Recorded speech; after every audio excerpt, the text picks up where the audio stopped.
વેચવું કોઈની મજબૂરી હશે કે જે કાંઈ હોય એમાં અમને કોઈ પ્રોબ્લેમ નથી. હવે એને જે વ્યક્તિને વેચવું એનું નામ છે નિકુલ, એની સરનેમ કોઈને ખ્યાલ છે? સંતોષ પાન એની દુકાન છે. હવે એ વ્યક્તિના નામે ઓલરેડી અમે 7 થી 8 અરજી સાહેબ અહીંયા આપી. આની પહેલાં જ્યારે સર્વે સાહેબ હતા એનું જ્યારે બદલી થઈને આગલા દિવસે અમે દેવા આવ્યા હતા, તો પછી સાહેબની બદલી થઈ ગઈ, તમે 5 દિવસ પોસ્ટપોન થઈ ગયું, બદલી થઈ જાય એટલે એવું. હવે એ વ્યક્તિનું કામ એવું છે કે સાગર, ન્યૂ સાગર, મહેશ્વરી એ 3-4 સોસાયટીમાં એને એવું કહ્યું છે કે અત્યારે અમારા એરિયામાં અસંધારો રાખ્યો, હિન્દુઓના મકાન લઈ અને બારોબાર વિધર્મીઓને વેચી નાખે છે. કોઈને ખ્યાલ નથી હોતો કાગળિયા ક્યારે કરે છે, કેવી રીતે કરે છે, એ કાંઈ ખ્યાલ રહેતો નથી. એની સાથે કોણ વકીલ છે એનું નામ કાલીભાઈ બોલ્યો નહીં. પછી કાલે અમે એને બેઠક માટે વાત કરી, બોલાવ્યો એટલે એ ભાઈ મજા આવે એવો જવાબ દેતો હતો. આટલા લગભગ બધા હતા ને કાલે, બધા હતા, બધાની સામે મજા આવે ને એવા જવાબ અમને દેવાનું. પછી લેડીઝ બેઠા હતા ને ગાળી બોલી ગયો ભાઈ, એટલે પછી થોડીક તકલીફ પડે એવું વસ્તુ થઈ ગઈ. એટલે પછી ત્યાંથી વાર્તા પૂરી થઈ. પછી સવારે એના કોઈક સાધુભાઈ કરીને આવ્યા હતા, એટલે લેડીઝો બધા અમે જેન્ટ્સ કોઈ હતા જ નહીં, બધા સૌ કામે વહી ગયા હતા. લેડીઝોએ પછી એની રીતે એને ઊભું રાખી દીધું. અને એના જે સાધુભાઈ અત્યારે જે હાજર થયા છે ને અહીંયા, એ ભાઈ કે અમારે તમારા સોસાયટીના પ્રમુખને એને મળવું છે. કીધું કાંઈ વાંધો નહીં, સાંજે 9:30 મિટિંગ કરી આવી જાઓ.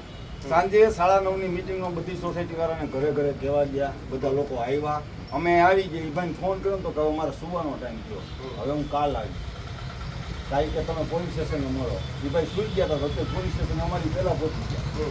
હવે અમને એ ભાઈ યારે વાંધો નથી, વેચનાર વ્યક્તિ એ વાંધો નથી, અમને વાંધો સંતોષ પાનવાળો જે નિકુલ કરીને વ્યક્તિ છે એની સાથે છે. હિન્દુઓના ઘણા મકાનો એને લઈ લીધા, પોતે હું પટેલ છું, મારે રહેવા માટે લેવું છે, એવી રીતના કરીને હાલની તકે ન્યૂ કેદારના સોસાયટીમાં 4 મકાન બોલે છે. સાંભળો ભાઈ, પોલીસ તરફથી તમને એટલી ઓલી આપી છે બાંહેધરી, અસાન ધારાનું ભંગ થતું એક પણ કામ નહીં થવા દે. બરોબર, જે કાયદેસરની કાર્યવાહી હશે, કાયદા વિરુદ્ધની કોઈ કાર્યવાહી નહીં થાય, અસાન ધારાનો ભંગ નહીં થાય. આજુબાજુના રહીશોના નિવેદન લઈને અસાન ધારાની પ્રોસિજર છે એ 100% ફોલો કરવામાં આવશે. તમને જે આજુબાજુવાળા રહીશો હોય જ્યારે અસાન ધારા માટે અમે નિવેદન લેવા આવી તો લખાઈ દેજો, અમને વાંધો છે એટલે અમે એ રીતની કાર્યવાહી કરશું. બરોબર, કાયદા વિરુદ્ધની કોઈ કાર્યવાહી નહીં થાય, કાયદેસરની જે કાર્યવાહી હશે એની માટે હું તમને શ્યોરિટી આપું છું. બરોબર,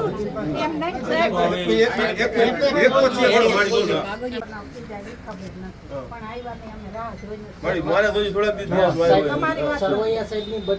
જૂનું જે થઈ ગયું મૂકો, હવે જે કાંઈ કાયદા વિરુદ્ધનું કાંઈ નહીં થાય. બરોબર મારી, જો નાના માણસ એને બહુ તકલીફ પડે, બધા કોઈ નાના માણસનો દીકરો છું મારી, બધા નાના માણસ હોય. એટલે હવે હું તમને શું કહું છું, જૂનું જે થઈ ગયું એ મૂકો, હવે કાયદા વિરુદ્ધનું કાંઈ નહીં થાય. બરોબર, એવું તમને ગેરંટી આપું છું. બરોબર, જિંદગીમાં મકાન એક જ વખત થાય, પણ તોડ મહેનત કરી.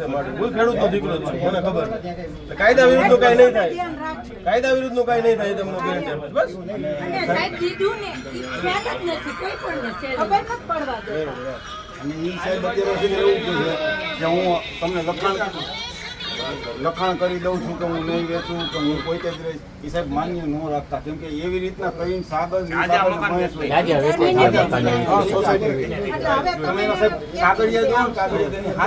કોઈ નહીં જેની પાસે હોય ને એ મને ખાલી નામ ને નંબર લખાઈ દેજો. કાલે હું બેંકથી બોલાવીને મને બધી અત્યારે 2 જણા ખાલી અંદર આવો એટલે જેટલા આવા કહેવાય એ ડિટેલ આપો મને. એ ભાઈ અને બેન હાજર જ છે. આવા મકાન વેચાયેલ હોય ને આ રીતે એની જેટલા બધી ડિટેલ હોય ને એવા ગમે 2 વ્યક્તિ જેને બધી ખબર હોય ને એ આવો મારી કાલે આપજો. અત્યારે 2 જણાના નામ નંબર લખાઈ દો, કાલે બધી ડિટેલ લઈને વિગતવારની જેની પાસે હોય ને તમે 2 જણ આવો બધા આવવા જરૂર નથી. બધું લખવું હોય તો પોતે કાલ સાંજે ચક્કર મારી 2 જણ આવજો કાલ અથવા પરમ દિવસે પોતે સોસાયટી ચક્કર મારી. બરાબર, સાંભળો હવે સાહેબ બાંહેધરી આપી છે. સાંભળો ભાઈ, કાલે અથવા પરમ દિવસે સાહેબ રૂબરૂ પોતે જ ચક્કર મારશે.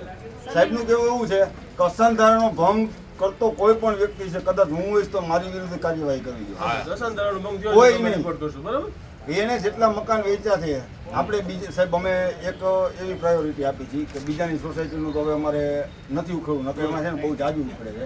એટલે અમે અમારી સોસાયટી 2 છે એનું કરીએ. ઓલરેડી અમે છેલ્લા 4 દિવસમાં 3 સોદા તો અટકાવી દીધા છે. બાકી અત્યારે બે ત્રણ સોદા થઈ ગયા છે એનું તમને details મને ડિટેલ આપી દો બધી બરોબર આપણે એક્શન લઈએ કે એની ઉપર FIR કરે છે અત્યારે હું તમને બે વ્યક્તિના નંબર અને નામ લખાવી બે જણાના જણા બધી વિગત હોય ને શાંતિથી ઘરે જઈને બી હોઈ જાય